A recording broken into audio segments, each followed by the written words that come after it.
Sa ngalan ng Ama, ng Anak at ng Espiritu Santo. Amen. Ang pagkapalan ng ating Panginoong Hesukristo, ang pag-ibig ng Diyos Ama, at ang pakikipagkaisa ng Espiritu Santo, naway sumainyong lahat. At sumainyo rin.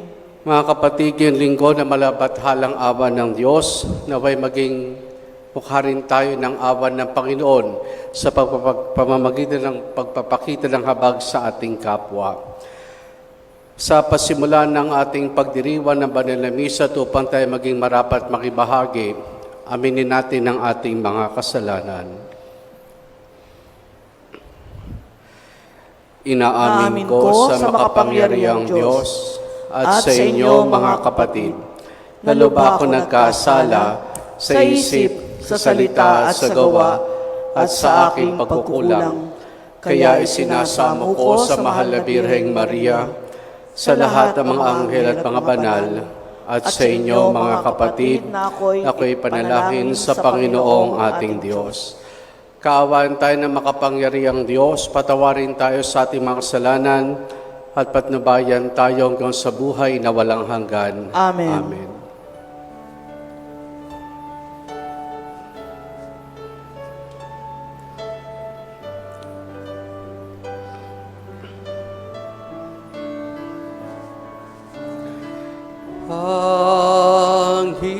Panginoon, kahawan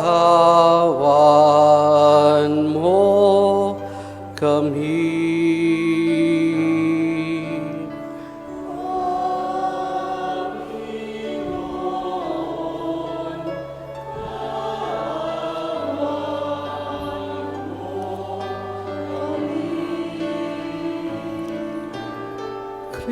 Kristo, kahawan mo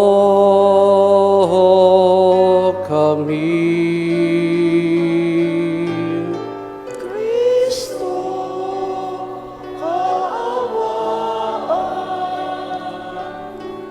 mo kami.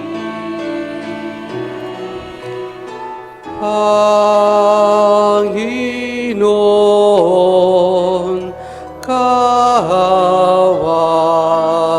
mo kami.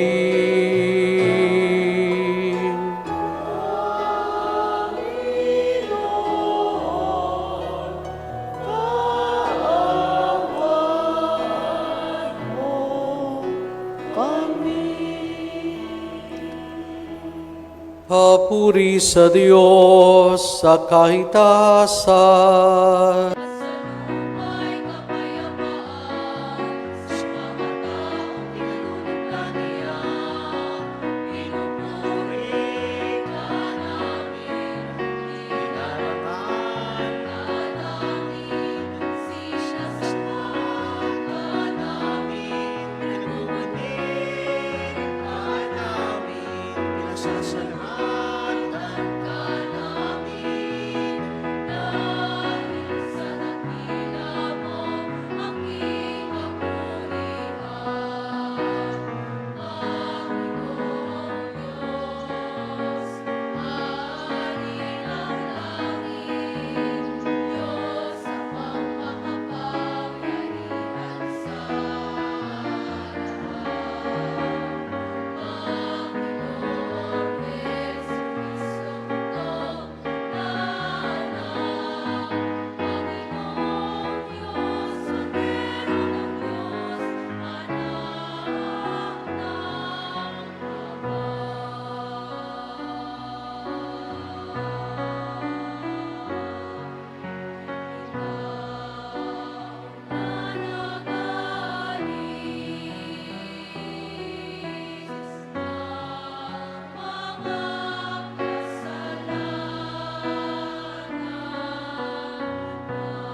Manalangin tayo.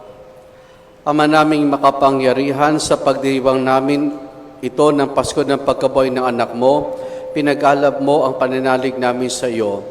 Ang kagandaang loob mo sa amin ay lalo mo pang pagibayuhin upang maisaloob na mabuti ng lahat ang kalisayang dulot ng binyag, ang Espiritong bigay mo sa iyong mga anak, ang dugong dumanak upang kami maligtas sa pamamagitan ni Jesus kasama ng Espiritu Santo Amen. Sa unang pagbasa, nasaksihan ng mga tao ang mga kababalaghang ginawa ng mga apostol, dahilan upang mas dumami pa ang mga nananampalataya sa Panginoon.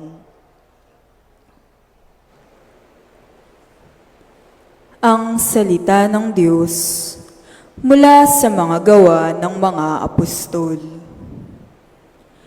Maraming kababalaghang ginawa ang mga apostol, napawang nasaksihan ng mga tao. Nagtipon-tipon sa portiko ni Solomon ang lahat ng sumasampalataya. Hindi nangahas na makisama sa kanila ang mga di sumasampalataya. Gayon may puring-puri sila ng mga tao. Subalit parami ng parami ang lalaki at babaeng nananalig sa Panginoon. Dinala sa mga lansangan ang mga may sakit at inilagay sa mga papag at mga higaan, upang pagdaan ni Pedro ay matamaan ng kanyang anino ang ilan man lamang sa kanila. At dumating din ang maraming tao buhat sa mga bayang kanugnog ng Jerusalem. Dala ang kanilang mga may sakit at mga pinahihirapan ng masasamang espiritu, at silang lahat ay pinagaling. Ang salita ng Diyos. Salamat sa Diyos.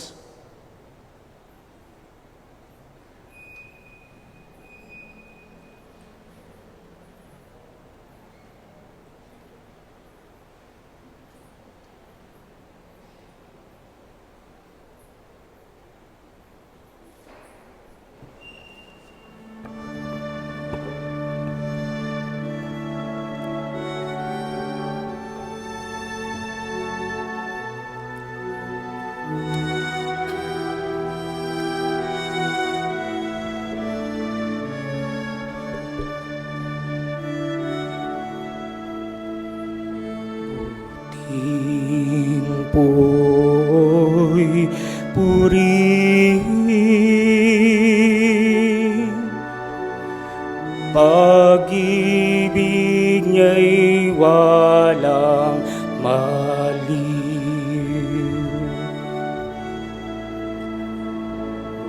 Timpo'y purihin,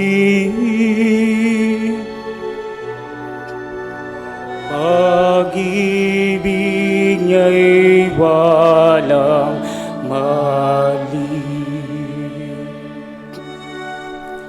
Ang taga-Israel bayang sabihid kanilang ihayag, ang pag-ibig ng Diyos ay hindi kukupas. Mga saserdote ng Diyos na Panginoon, bayang magsaysay ang pag-ibig ng Diyos, walang katapusan. Lahat ng may takot sa Panginoong Diyos ang dapat magpahayag.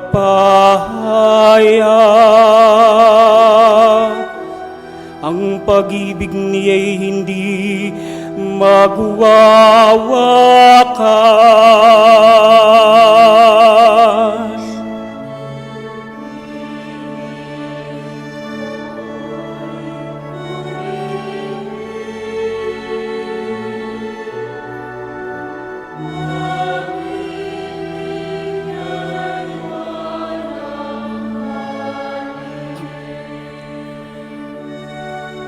Ang batong natakwil ng nangagtatayo ng tirahang bahay, sa lahat ng bato'y higit na mahusay. Ang lahat ng ito ang nagpamalas ay ang Panginoong Diyos. Kung iyong mamasdan ay kalugod-lugod, o kahangahangang araw na ito ang Diyos ang nagbigay, tayo ay magalak ating ipagdiwang.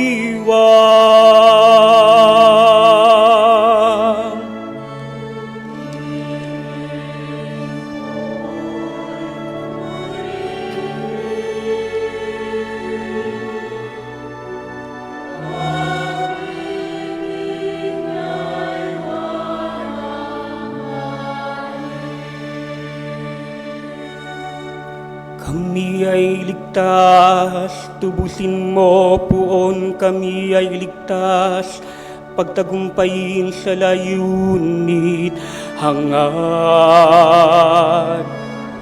Ang pumaparito sa ngalan ng poon ay pagpapalain.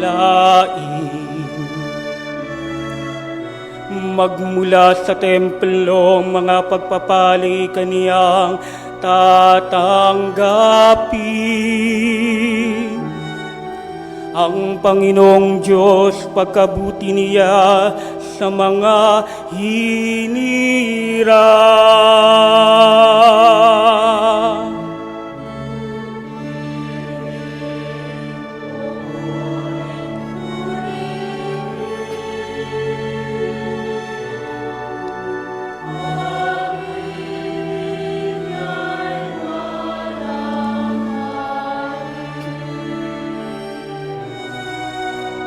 Buti po'y purihin, pag-ibig ni'y walang mali.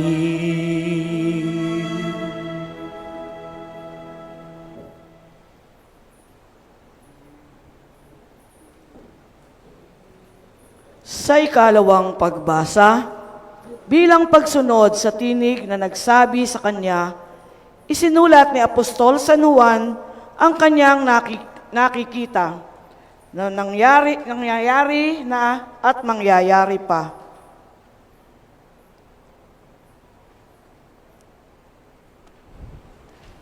Ang salita ng Diyos mula sa aklat ng pahayag.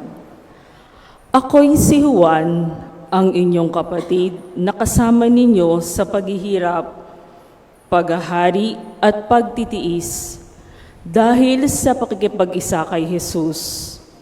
Itinapon ako sa pulo ng Patmos sapagkat ipinangaral ko ang salita ng Diyos at ang katotohanang inihayag ni Jesus. Nooy araw ng Panginoon. Kinasihan ako ng Espiritu at narinig ko mula sa aking likuran ang isang malakas na tinig na parang tunog ng trompeta. Ang sabi, isulat mo ang iyong nakikita. Lumingon ako upang tingnan ang nagsasalita at nakakita ako ng 7 ilawang ginto. Nakatayo sa gitna ng mga ito ang isang animoy lalaki, nakadamit ng abot sakong at may pamigkis na ginto sa kanyang dibdib. Pagkakita ko sa kanya, para akong patay na lugmok sa paanan niya. Ngunit ipinatong niya sa akin ang kanyang kanang kamay at sinabi, huwag kang matakot, ako ang simula at ang wakas at ang nabubuhay. Namatay ako, ngunit masdan mo, ako'y buhay ngayon at mananatiling buhay magpakailanman. Nasa ilalim ng kapangyarihan ko ang kamatayan at ang daigdig ng mga patay. Kaya't isulat mo ang iyong nakikita, ang nangyayari ngayon at ang mangyayari pa. Ang salita ng Diyos. Salamat sa Diyos. Sa mabuting balita, hindi nakita ni Tomas ang Panginoong muling nabuhay sa niyang pagpapakita sa mga alagad. Sa muling pagpapakita kay Jesus, itinuro niyang mas mapalad ang naniniwala kahit hindi nakikita.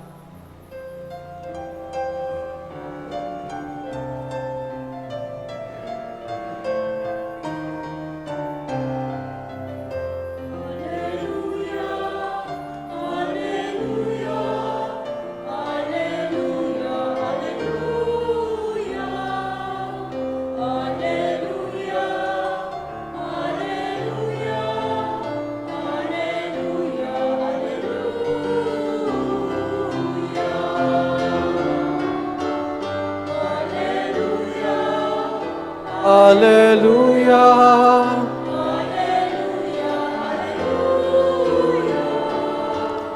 Hallelujah. Hallelujah. Hallelujah. Hallelujah.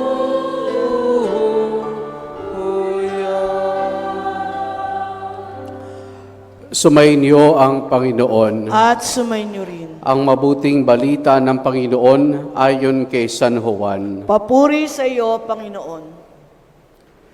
Kinagabihan ng linggo ding iyon, ang mga alagad ay nagkakatipon. Nakapinid ang mga pinto ng bahay na kanilang pinagtitipunan dahil sa takot nila sa mga Hudyo. Dumating si Jesus at tumayo sa gitna nila. Sumainyo ang kapayapaan, sabi niya. Pagkasabi nito, ipinakita niya ang kanyang mga kamay at ang kanyang tagiliran.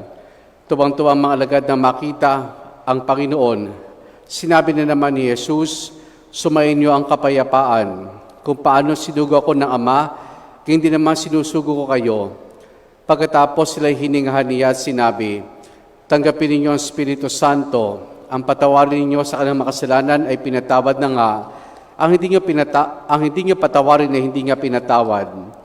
Ngunit si Tomas na tinaguri ang kambal, isa sa 12, ay wala roon na dumating si Jesus. Kaya sinabi sa kanya ng ibang mga alagad, nakita namin ang Panginoon. Sumagot si Tomas, hindi ako maniniwala hanggat hindi ko nakikita ang butas sa mga pako sa kanyang mga kamay at naisusot dito ang aking daliri at hanggat hindi ko na ipapasok ang aking kamay sa kanyang tagiliran. Makalipas ang 8 araw, muling nagkatipon sa loob ng bahay ang mga alagad. Kasama nila si Tomas. Nakapinid ang mga pinto, ngunit pumasok si Jesus at tumayo sa gitna nila. Sinabi niya, sumainyo ang kapayapaan. Saka sinabi kay Tomas, tingnan mo ang aking mga kamay at ilapit dito ang iyong daliri. Ipasok mo ang iyong kamay sa aking tagiliran. Huwag ka na mag-alinlangan, maniwala ka na. Sumagot si Tomas, Panginoon ko at Diyos ko. Sinabi sa akin ni Jesus, naniniwala ka na ba sapagkat nakita mo ako? Mapapalad ang mga naniniwala kahit hindi nila ako nakita. Marami pang kababalagang ginawa si Jesus na nasaksihan ng mga alagad, ngunit hindi natala sa aklat na ito. Ang mga natala rito sinulat upang sumampalataya kayong si Jesus sa Mesiyas, ang anak ng Diyos, at sa gayon magkaroon kayo ng buhay sa pamamagitan niya. Ang mabuting balita ng Panginoon. Pinupuri ka namin, Panginoong Hesukristo. Ang ikalawang linggo ng Pasko na muling pagkabuhay ay tinalaga ni St. John Paul II bilang Divine Mercy Sunday o malabathalang awa ng Diyos. Bagamat kadalasan po nito mga nagdaang taon, ang focus ng ating nagiging pagdinila ay tungkol sa katauhan ni Tomas na nag-alinlangan ng pagkakataong iyon. Pero ngayon, tingnan natin ang awa ng Diyos na siya namang naranasan ng mga alagad sa kanya, pamamagitan ng kanyang muling pagkabuhay. Sa Ebanghelyo po na ating natunghayan ay nagpakita si Jesus sa unang pagkakataon sa kanyang mga alagad. At ang unang niyang pinakita ay ang kanyang mga sugat sa kamay at tagiliran. Nagkataon wala si Tomas, kaya hindi siya naniwala. Kaya nung sumunod na linggo, ito kaagad ay pinakita ni Jesus kay Tomas, ang kanyang mga sugat sa kamay at tagiliran, at sinabi ng huwag nang mag-alinlangan, sa halip ay maniwala na siya. Ang tanging na sagot na lamang ni Tomas, Panginoon ko at Diyos ko. Mga kapatid, muling nabuhay si Jesus. Maluwalhati ang kanyang katawan, glorified body. Pero bakit nanatili ang sugat? Bakit nanatili ang sugat sa katawan ng ating Panginoon? Maring masabi natin, ito yung signature niya, na makikilala siya hindi sa pamamagitan ng iba pang mga bagay, kundi sa pamamagitan ng kanyang sugat. Pero anong pinapaalala sa atin dito? Anong pinapaalala sa atin dito? Una, may mali pa rin ang mga tao. May mali pa rin ang mga tao. Kung isipin natin, babalikan ang mga kaganapan bago muling pagkabuhay, para napakahirap isipin kung paano naging malupit ang mga tao sa isang katulad ni Jesus na napakabuti. Maling-mali iyon. At paano rin natin maisip na ang kanyang mga alagad na kanyang nakasama sa loob ng 3 taong kanyang ministeryo ay sa isang mga nawala. May mali. May mali. Pero sa gitna ng kamaliang ito, mga kapatid, sa gitna ng mga kamaliang ito na ginawa ng mga kababayan ni Jesus, na ginawa ng kanyang mga apostol, at sabihin natin na magpahanggang ngayon ay ginagawa natin. Kasi hanggang ngayon nagkakamali pa rin tayo. Hanggang ngayon nagkakasala pa rin tayo. Pero naisipaywatig dito ng Panginoon sa pamamagitan ng sugat na yan, na sa pamamagitan ng mga kamali at kasalanan ng tao, tinamo niya ang mga sugat na ito. Pero ito ang maganda. Nandun parati yung awa at habag ng Diyos. Kaya nga, ang unang pananalita ni Jesus sa kanyang mga alagad, nung magpakita siya sa kanila ay sumainyo ang kapayapaan. Sumainyo ang kapayapaan. Kung noon na nadinig nila, nang gilala sila. Pero yung pangalawang pagbati ni Jesus, sumainyo ang kapayapaan, medyo na may nahimasmasa na sila. Yung pagsasabi ni Jesus, yung pagbati ni Jesus sa kanyang mga alagad na sumainyo ang kapayapaan, ito'y pagpapahiwatig na pagpapatawad. Pagpapatawad sa kanilang ginawa na siya ay iwanan nila. Nagkamali sila, nagkamali ang mga kababayan niya, nung siya'y hatulan ng kamatayan, pero ang lahat ng ito, andun parati ang pagkapatawad ng Diyos. Nandun parati ang pagkapatawad ng Diyos. Mga kapatid, ito rin ang paanyaya sa atin ng Panginoon. Lahat tayo nagkakamali. May nagkakamali sa atin. Pero sana'y handa tayong magpatawad. Kanina po, habang nag-scroll ako ng Facebook, meron ako nakitang post, sign of maturity. At alam nyo nung nakalagay doon sa post ng sign of maturity, na sa buti pa daw yung maghiganti kesa magpatawad. Nagulat ako. Sign of maturity pala iyon. Na mas mabuti pa daw maghiganti kesa magpatawad ka. I think that is a sign of immaturity. Napairalin mo ang galit, ang paghiganti, kesa matutong magpatawad. Si Jesus, pinatawad tayo. Kay Jesus, mararanasan natin ang awa at habag ng Diyos. Pangalawa, sa halip na flawless, ito ngayon ang bago. Peklat is beautiful. Sa halip na flawless, peklat is beautiful. Sa ating mga Pilipino, very, yung mga masyado tayong balidoso. Gusto natin makinis, gusto natin maputi, ay natin ng peklat. Siguro, sino nga maggugusto magkasugat, sino magkagusto magkapeklat. Pero alam nyo, yung mga sugat ng Panginoon na natili sa kanyang katawan ay nagpapaalala ng kanyang pagmamahal sa atin. Ng kanyang pagmamahal sa atin na handa niya iyalay ang kanyang buhay para sa ating kaligtasan. Pero hindi lang ito tanda ng pagmamahal, kundi yung sugat ng Panginoon, na hindi man peklat ang naiwan, yung sugat ng Panginoon nagpapaalala sa atin na naunawaan niya ang lahat ng pinagdadaanan natin. Naunawaan niya ang lahat na sugat na mayroon ang bawat isa sa atin. Dahil siya mismo ay nagkasugat, dala ng pagkakamali nating mga tao. Sa Ebanghelyo, 2 beses binanggit na nakapinig ang pinto nung kanilang pinagtitipunan. Pero bagamat nakapinid, nakapasok ang Panginoon. Siguro ganun din. Sa mga pagkakataon tayo nalulungkot, nandun ang Panginoon. Sa mga pagkakataong tayo ay sinusubok, nandun ang Panginoon. Sa mga pagkakataong tayo nagugulimihanan, sa mga pagkakataong tayo sugatan, nandun ang Panginoon. Upang pakita ang kanyang habag, upang pakita ang kanyang awa.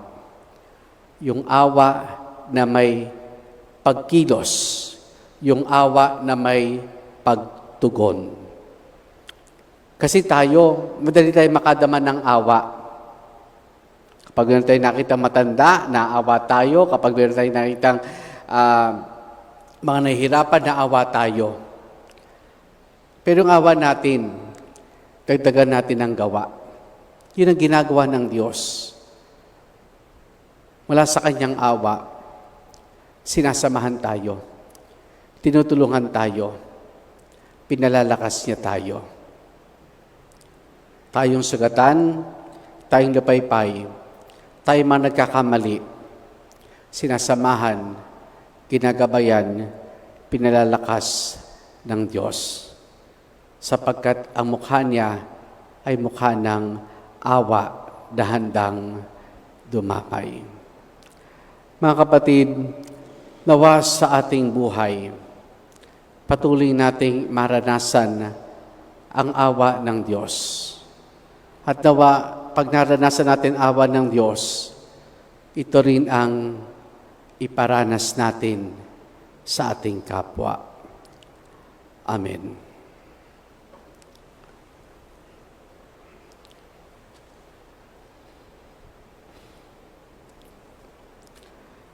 Sumasampalataya ako sa isang Diyos, Amang makapangyarihan sa lahat, na may gawa ng langit at lupa, ng lahat na nakikita at di nakikita. Sumasampalataya ako sa isang Panginoong Hesukristo, buktong na anak ng Diyos, sumilang sa Ama bago pa nagkapanahon, Diyos buhat sa Diyos, liwanag buhat sa liwanag, Diyos na totoo buhat sa Diyos na totoo, sumilang at hindi ginawa. Kaysa ng Ama sa pagka-Diyos at sa pamamagitan niya ay ginawa ang lahat. Dahil sa ating pawang mga tao at dahil sa ating kaligtasan, siya'y nanawag mula sa kalangitan, nagkatawan tao siya lalang ng Espiritu Santo, kay Mariang Birhen at naging tao, ipinako sa krus dahil sa atin, nagpakasakit sa hatol ni Poncio Pilato, namatay at inilibing, muli siyang nabuhay sa ikatlong araw ayon sa banal na kasulatan, umakyat siya sa kalangitan at lumuklok sa kanan ng Amang may kapal. Paririto siya muli na may dakilang kapangyarihan upang hukuman ang mga buhay at mga patay.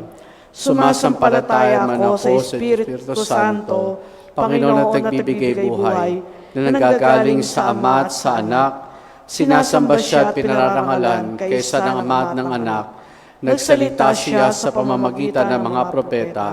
Sumasampalataya man ako sa isang banal na simbang katolika at apostolika, gayon din sa isang binyag sa kapagpapatawad ng mga kasalanan, at iniintay ko muling pagkabuhay ng mga namatay at ang buhay na walang hanggan. Amen. Dumalangin tayong nagtitiwala sa kapangyarihan ng Diyos, amang nagbangon sa kanyang anak sa kamatayan. Ating isamo, Panginoon, bigyan kami ng matibay na pananampalataya. Panginoon, bigyan kami ng matibay na pananampalataya.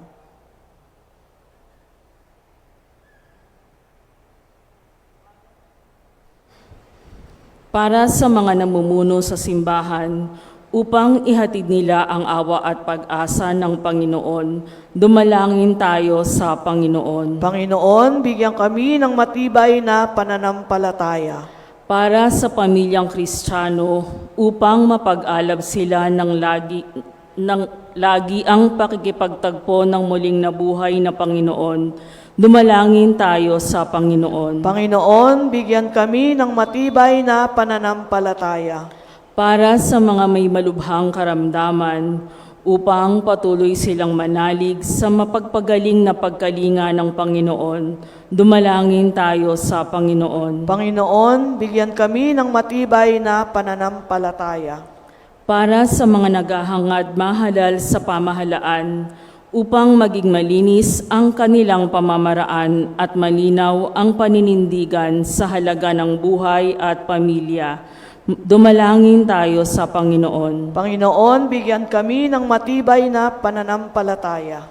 Para sa ating natitipon ngayon, upang ituring nating ang pagboto ay bahagi rin ng pagsaksi sa muling nabuhay na Kristo, dumalangin tayo sa Panginoon. Panginoon, bigyan kami ng matibay na pananampalataya.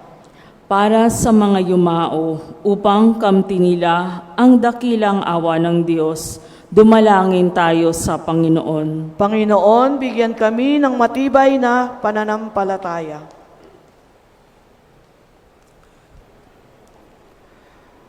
Ama ng awa, dinggin ang aming dalangin, itulot mong mabanag sa amin na iyong kapangyarihan, tulad ng iyong pinamalas sa pagkabuhay na iyong anak, na si Jesus sa aming Panginoon, magpasawalang hanggan. Amen.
Manalangin kayo mga kapatid upang ang paghahain natin ay kalugdan ng Diyos amang makapangyarihan. Tanggapin nawa ng Panginoon itong paghahain sa iyong mga kamay, sa kapurihan niya at karangalan, sa ating kapakinabangan at sa buong sambayanan niyang banal. Ama naming lumikha, tunghayan mo ang mga alay na iyong sambayanan upang iyong binigyan ng bagong buhay.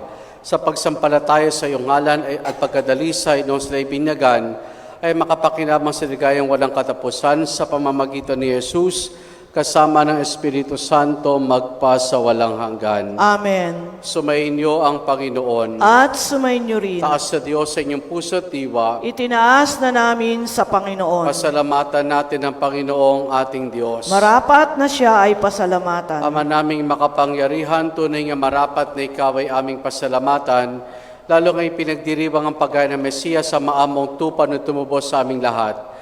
Ang iyong anak na minamahal ay naghain ng sariling buhay. Siyang tupang maamong umako sa kaparusahan upang mapatawad ang kasalanan ng sanlibutan. Sa pagkamatay niya sa banal na krus, ang kamatayan namin kanya nilupig. Sa pagkabuhay niya bilang manunubos, pagkas at pagkabuhay ay aming nakamit.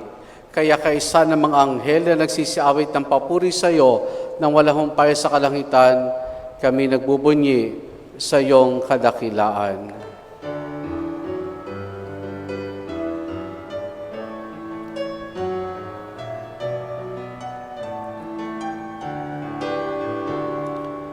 Santo, Santo, Santo, Panginoong Diyos na mga hukbo, napupuno ang langit at ang lupa ng kaluwalhatian mo.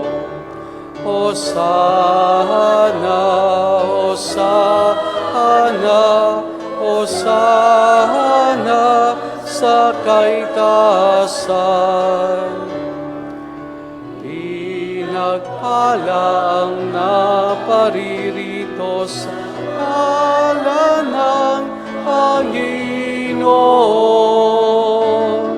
Hosana, Hosana, Hosana sa kaitaasan.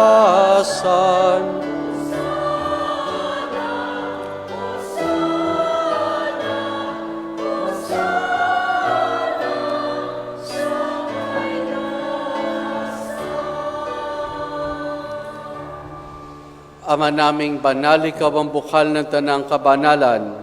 Kaya't sa pamamagitan ng iyong Espiritu, gawin mong banal ang mga kaloob na ito upang para sa amin, maging katawan at dugo ng aming Panginoong Hesukristo. Bago niya pinagtiis ang kusang loob na maging handog, hinawakan niya ang tinapay. Pinasalamatan kaniya, pinaghati-hati na yon. Iniabot sa kanya mga alagad at sinabi, tanggapin ninyong lahat ito at kanin itong aking katawan na ihahandog para sa inyo.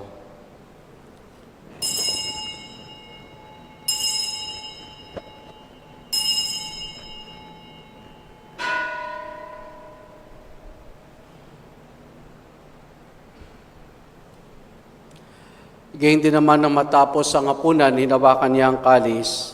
Muli kanyang pinasalamatan. Iniabot niyang kalis sa kanyang mga alagad at sinabi, tanggapin ninyo lahat ito, tinumin itong kalis ng aking dugo, ng bago't wala hanggang tipan. Ang aking dugo na ibubuhos para sa inyo, para sa lahat, sa kapagpapatawad ng mga kasalanan. Gawin ninyo ito sa pag-alaala sa akin.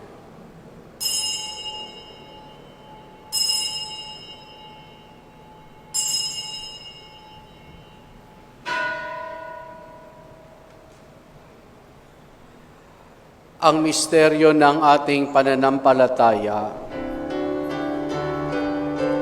Aming ipinahayag na namatay ang iyong anak, nabuhay bilang Mesiyas at magbabalik sa wakas para mahayag sa lahat.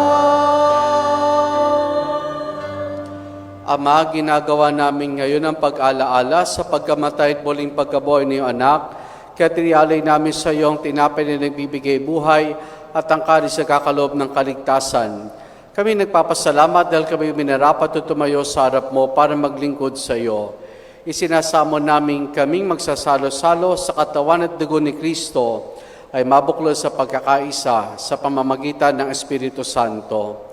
Ama, lingapin mo ang simbahan laganap sa buong daigdig. Puspusin mo kami sa pag-ibig kay San Dennis sa aming obispo at ng Tanang Kaparian. Alalahanin mo si Papa Francisco na tinawag mo mula sa daigdig na ito. Alalahanin mo rin mga kapatid naming nahimlay na may pag-asang sila muling mabubuhay, gayon din na lahat ng mga pamana at mga kaluluwa sa purgatorio. Kaawan mo sila at patuloyin sa iyong kaliwanagan. Kaawaan mo at pagindapati kaming lahat na makasalo sa iyong buhay na walang wakas. Kaisa ng mahal na Birheng Maria na Ina ng Diyos, si San Jose ang kanyang kabiyak ng puso, kaisa ng mga apostol, ni San Juan Bautista at ang lahat ng mga banal, na namuhay dito sa daigdig ng kalugod-lugod sa iyo. May pagdiwanawa namin ang pagpupuri sa kararangal mo sa pamamagitan ng iyong anak na aming Panginoong Hesukristo. Sa pamamagitan ni Kristo, kasama niya at sa Kanya, ang lahat ng parangal papuri sa iyo, Diyos amang makapangyarihan, kasama ng Espiritu Santo, magpa sa walang hanggan.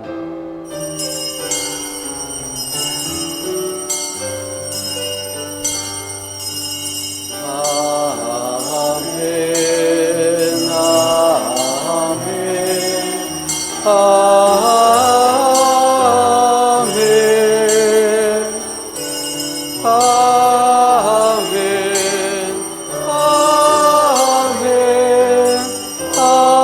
Amen. Amen. Sa tagubilin man nakagagaling na utos sa turo ni Jesus na Panginoon natin na Diyos, ipahayag po natin ng lakas loob.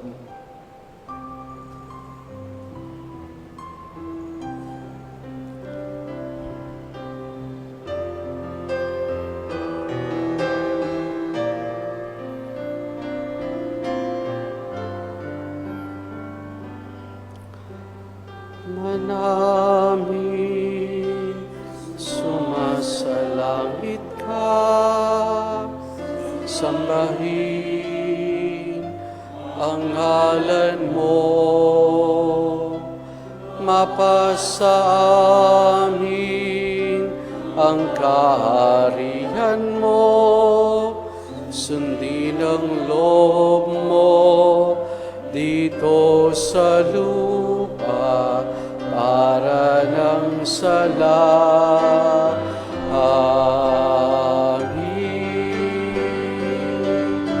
Bigyan mo kami ngayon ng aming kakanin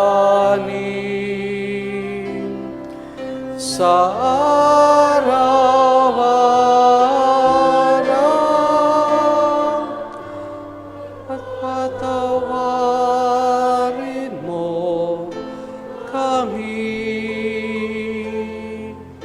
sa aming mga sala para ng pagpapatawad namin sa nagkakasala sa amin, at huwag mo kami ipahintulot sa tukso,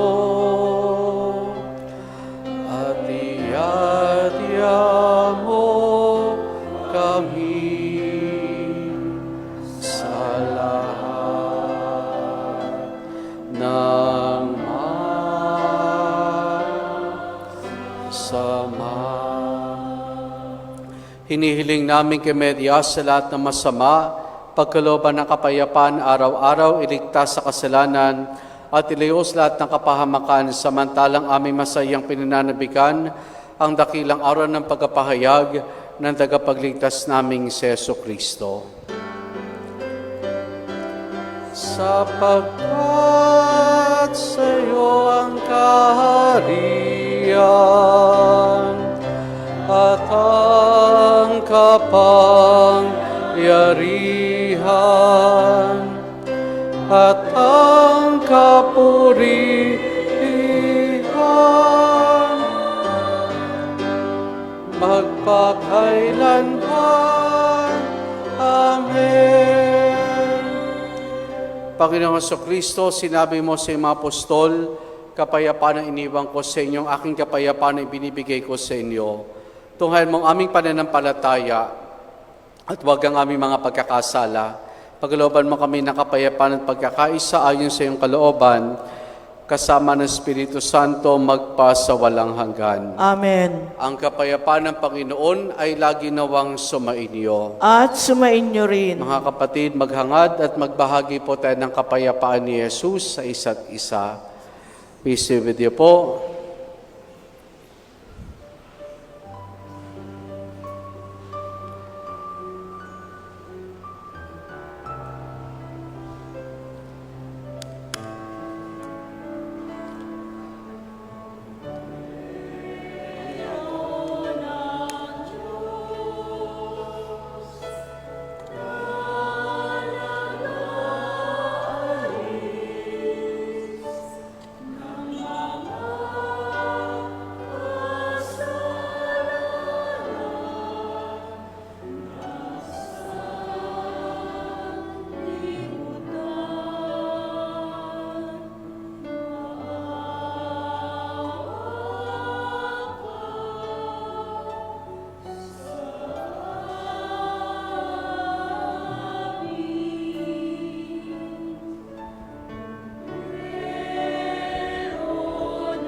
Narito si Jesus, ang kordero ng Diyos.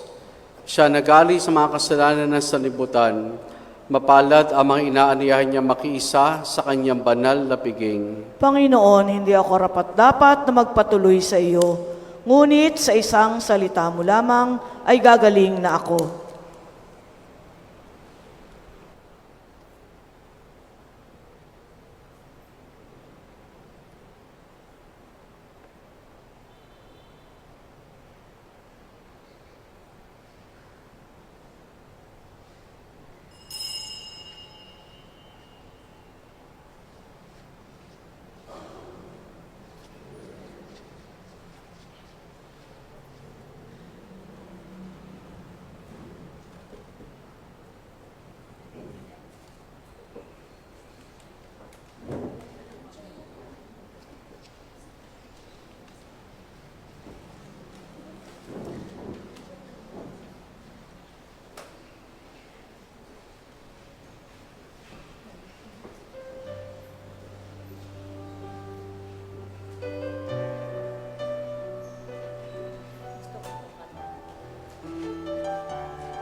Manalangin tayo.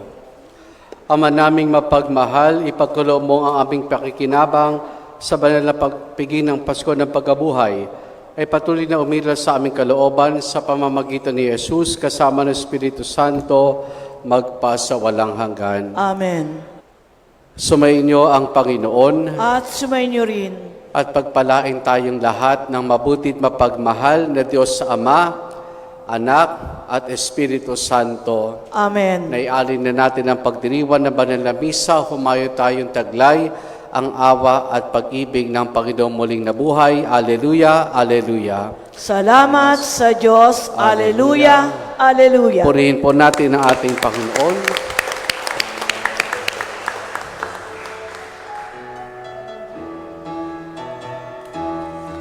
Humayo tihay